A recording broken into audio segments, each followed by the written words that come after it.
আবার একটা নতুন ভিডিও নিয়ে চলে এসেছি বন্ধুরা, আপনারা দেখতে থাকুন। বিউলির ডাল দিয়ে চিংড়ি মাছের ডাল। প্রথমে তেল দিয়ে দিলাম কড়াইয়ে।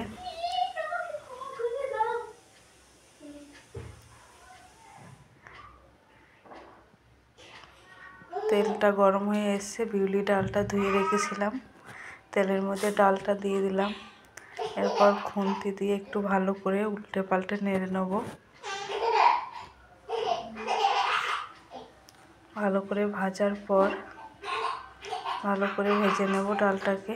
ভাজার পরে জল দিয়ে দেব।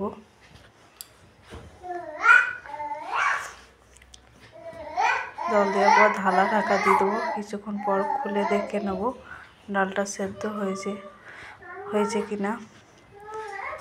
বন্ধুরা দেখুন, ডালটা খুব সুন্দর সেদ্ধ হয়ে গেছে। হাতটা দিয়ে একটু ঘেঁটে দেবো ডালটাকে। গ্যাসের ফ্লেমটা একটু নামিয়ে ডালটা ঢেলে নেব।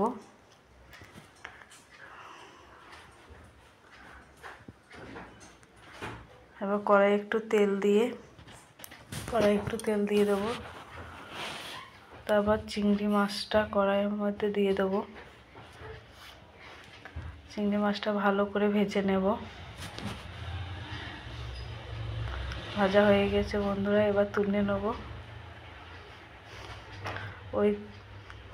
ওই তেলের মধ্যে আরেকটু তেল দিয়ে দেবো।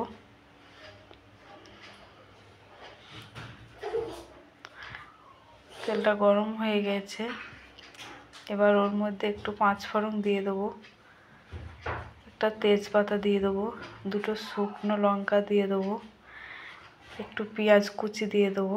বন্ধুরা এই রেসিপিটায় একটু পেঁয়াজ বেশি লাগবে, ওই জন্য পেঁয়াজটা একটু বেশি দিয়েছি। ভালো করে নেড়ে ছেড়ে নেব। এবার হলুদ দিয়ে দেবো,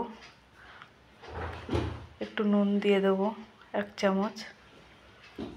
আবার ভালো করে নেড়ে ছেড়ে নেব। নেড়ে নেওয়ার পর ডালটা ঢেলে দেবো ওর মধ্যে।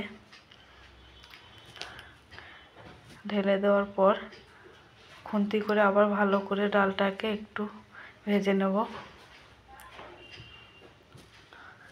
ভাজার পর এবার জল দিয়ে দেবো ওর মধ্যে।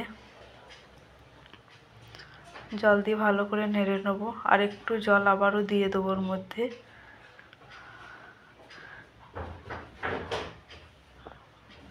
থালাটা ঢাকা দিয়ে দেবো। কিছুক্ষণ পর খুলে দেখব ডালটা ফুটে গেছে। ওর মধ্যে এবার চিংড়ি মাছগুলো পুরো ঢেলে দেবো। ঢেলে দেওয়ার পর খুন্তি করে একবার নেড়ে দেবো।